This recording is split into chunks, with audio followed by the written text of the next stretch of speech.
우리 사사기 2장 19절을 한글 개혁 성경을 읽어보게 되면은 그 사사가 죽은 후에는 그들이 돌이켜 그들의 조상들보다 더욱 타락하여라는 단어를 씁니다.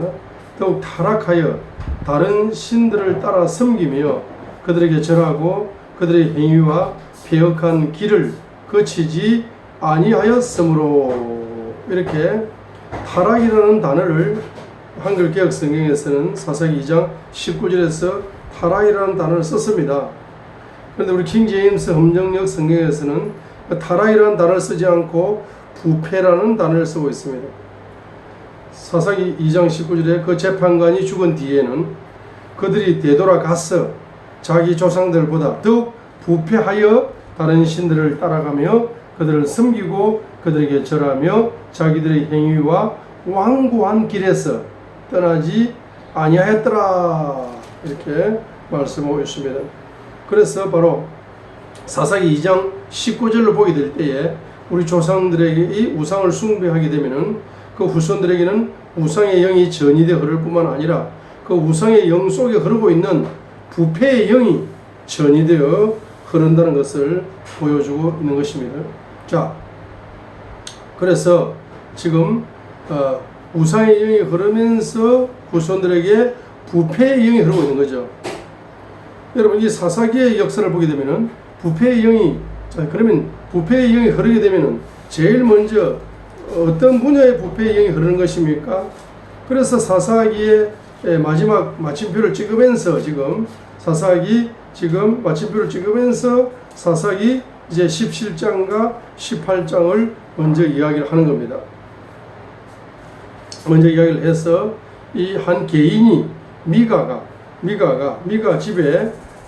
가정에 이 우상숭배를 통해서 영적인 부패, 한 가정이 영적으로 부패한 겁니다. 그래서 사사기 18장에서는 단 지파가, 단 한 가문이, 그 지파가 그죠? 영적으로 부패한 것입니다. 영적으로 부패한 것입니다. 자, 이렇게 한 개인이 영적으로 부패하고, 한 가정이 영적으로 부패하고, 한 가문이 영적으로 부패하고, 단 지파가 영적으로 부패한 겁니다.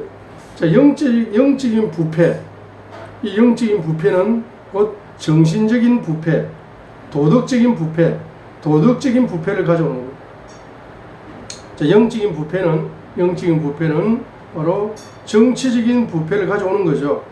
자, 영적인 부패는 정치적인 부패를 가져올 뿐만 아니라 그 다음에 사사기 19장, 20장, 21장을 통해서 보여주는 것은 도덕적인 부패를 가져온다는 것을 보여주고 있는 것입니다. 자, 그래서 영적인 부패는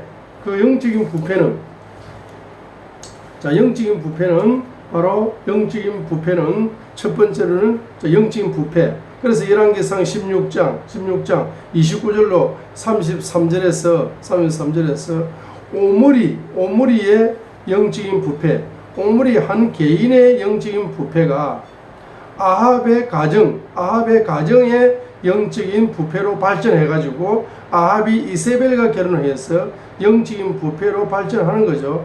그래서 아합의 가문이 우상숭배에 빠져서 영적인 부패로 발전하는 겁니다. 이 아합의 왕의 가문이 영적인 부패를 하게 되니까 이 영적인 부패가 어디로 전염병처럼 암세포가 번져가는 것처럼 어디로 번져가느냐?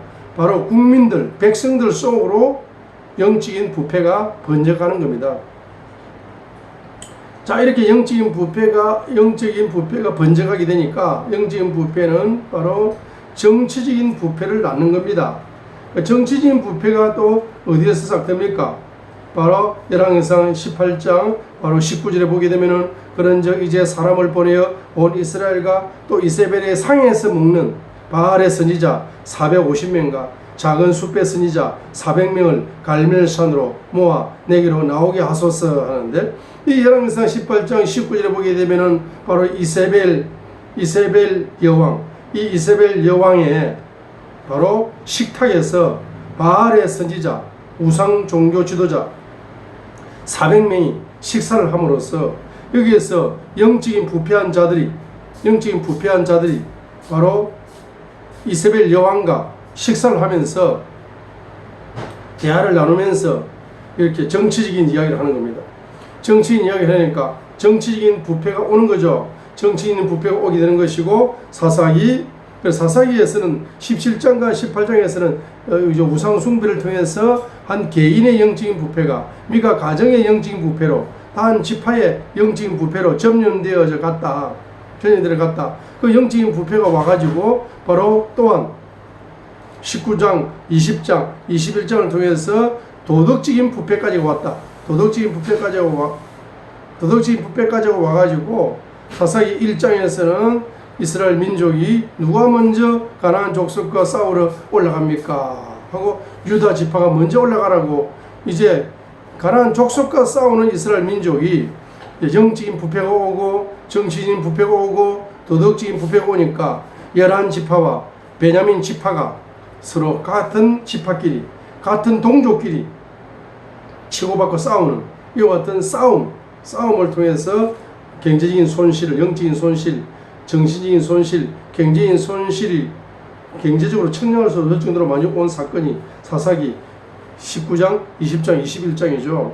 그런데 열왕기상 18장 19절에서는 이세벨의 상, 이세벨 여왕의 그 밥상 테이블에 말입니다. 400명의 바알의 선지자, 영적으로 완전히 부패한 지도자 450명, 이 450명이 날마다 아침밥을 같이 먹고 심심하면 식사를 같이 한다. 식사를 같이 하면서 정치적인 이야기를 하다 보니까 정치적인 부패가 오는 겁니다. 그리고 이세벨의 조정을 아합 대통령이 받는 거죠. 아합 왕이 이세벨 여왕의 조정을 받는 거죠. 이세벨 여왕의 조정을 받는다는 것은 바로 바알의 선지자 450명의 영적인 부패한 지도자의 조정을 받는다는 이야기죠. 그렇기 때문에 열왕기상 21장 이 나봇의 사건에서 아합이 해결하지 못하니까 바로 이세벨이 뒤에서 영적으로 조정을 하고 정치적으로 조정을 해가지고 나봇을 죽이면서까지 그 경제를 탈취하도록 아합 왕을 만들어버리는 사람이 이세벨입니다. 그럼 그 이세벨의 그 악한 영이 어디에서 계속 증가되느냐 하게 되면은 바알의 선지자와 날마다 식사를 같이 하니까 450명이 날마다 이 여왕과 식사를 같이 하다 보니까 정치적인 타락이 부패가 오는 겁니다. 그러면 영적인 부패가 어디로 발전했다? 정치적인 부패로 발전하고 정치적인 부패가 도덕적인 부패로 발전하던 시대가 영적인 암흑 시대인 것입니다. 자, 이러한 영적인 암흑 시대에 나타나는 공통적인 열매가 있으니 하늘문이 닫힌다는 거죠. 하늘문이 닫히는데 그 하늘문이 닫힌다는 사실을 열왕기상 17장 1절을 통하여 보여주고 있는 겁니다. 하늘문이 닫힌다는 사실을 누가 외치는 겁니까? 바로 선지자가 외치는 겁니다. 경제가 다 씨가 마를 거다. 하늘문이 닫혀서 경제 기근이 오고 이 민족 전체가 바로 가난 속에 빠질 것이다 라고 선지자가 외치고 있는 겁니다. 이 선지자가 영적인 부패를 해결해라, 정치적인 부패를 해결해라, 도덕적인 부패를 해결해라, 그리하면 경제적인 문제가 해결될 거다라고 선지자가, 엘리야 선지자가 바로 왕을 찾아와서 외치고 있는 사건이 열왕기상 17장 1절의 사건인 것입니다. 여러분, 이 민족의 이런 영적인 암흑이 걷어지고 이 민족이 경제적인 고통에서 해방을 받는 근본적인 바로 열쇠가 선지자의 입을 통해서 여러분에게 선포되고 있습니다. 그렇기 때문에 이 선지자의 입에서 선포되는 이 말씀이 경제를 여느냐 경제를 닫느냐, 열쇠가 선지자의 입에서 말씀을 통해서 열리고 있다는 사실을 믿음으로 소유하시어서 여러분, 경제가 안 열리거든 그 경제가 텅텅 빈 통장을 바라볼 것이 아니라 선지자의 입을 바라보시기 바랍니다. 그 입에서 어떤 말씀의 계시가 열릴 것인가를 여러분들이 귀를 기울이라 했어. 귀를 기울이라. 신명기 28장 1절입니다. 귀를 기울이는 자가 주님을 경외하는 자입니다. 왜 귀를 기울이지 않습니까? 우상의 영을 가지고 있는 사람은 선지자의 음성에 귀를 닫아버립니다. 경외의 영을 가지고 있는 사람은 선지자의 입에서 나오는 그 단어 하나하나에 귀를 부지런히 기울이게 됩니다. 귀를 기울이게 되면 해답이 있습니다. 여러분, 8천만 명이 가난 속에 빠져간다 할지라도 선지자는 바로 기도 속에서 그 해답을 찾아냅니다. 이 민족 속에 여러분 엘리야와 같은 선지자 한 명만 있어도 이 민족은 소망이 있는 것입니다. 여러분, 여러분들도 다 주님 말씀에 순종하시어서 이제 갱신의 위기를 돌파하시어서 세계 최고의 민족으로, 세계 최고의 개인으로 You shall be blessed above all people의 사람으로 축복합니다. In the name of Jesus, I pray. Amen.